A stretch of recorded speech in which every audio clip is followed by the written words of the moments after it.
বুড়ি তিস্তা নদীর সংস্কারের কাজ বারবার বাধা হয়ে দাঁড়িয়েছে স্থানীয়রা। নীলফামারী প্রতিনিধি এর পাঠানো তথ্য ভিডিও চিত্রে দেখুন বিস্তারিত প্রতিবেদনে। নীলফামারী জলঢাকা উপজেলার পানি উন্নয়ন বোর্ড অধিগ্রহণকৃত 1217 একর জায়গার মধ্যে 2022 সালে 5টি প্যাকেজে 667 একর জলাশয়ের জায়গা খননের জন্য ঠিকাদার নিয়োগ করা হয়। ঠিকাদারগণ কাজ বাস্তবায়ন করতে গেলে জলাশয়ে অবৈধভাবে দখলদার অসাধু ব্যক্তিরা বাধা ও হুমকি প্রদান করে আসছে।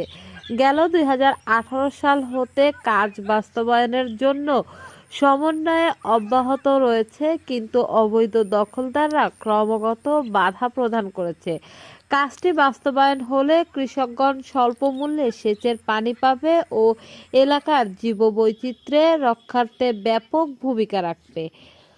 আমরা কাজ বাস্তবায়নে সকলের সহযোগিতা চাই।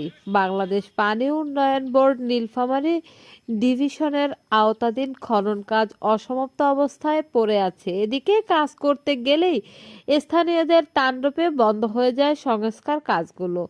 উন্নয়নের জন্য নদীটি সংস্কার হলে চাষাবাদের জমিগুলোতে ফুলে ফলে ভরে যাবে এবং উন্নত মানের চাষাবাদ হবে, শাকসবজি সহ বিভিন্ন শস্য সামগ্রী। এদিকে বিষয়টি নিয়ে দুঃখ প্রকাশ করেছেন সচেতন নাগরিকরা। বলতেছেন, আসলেই এই জনগণগুলো কি করতে চাচ্ছে সেটা আমরা বুঝতাছি না। এখানে তো সরকারের পক্ষ থেকে উন্নয়নের জন্য সংস্কারের কাজ হাতে নেওয়া হয়েছে, কিন্তু তারা কেন বারবার বাধা প্রদান করতেছে? এখানে তো উন্নয়ন হবে আমাদের বা আমাদের জনগণের। নদী খনন কাজ হয়ে গেলে সবাই সুন্দরভাবে জমিগুলো চাষাবাদ করতে পারবে।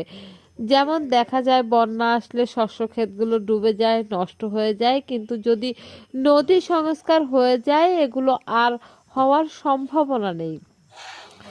বিষয়টি নিয়ে মুঠোফোনে কথা হয় নীলফামারী পানি উন্নয়ন বোর্ডের নির্বাহী প্রকৌশলী আতিকুর রহমানের সাথে।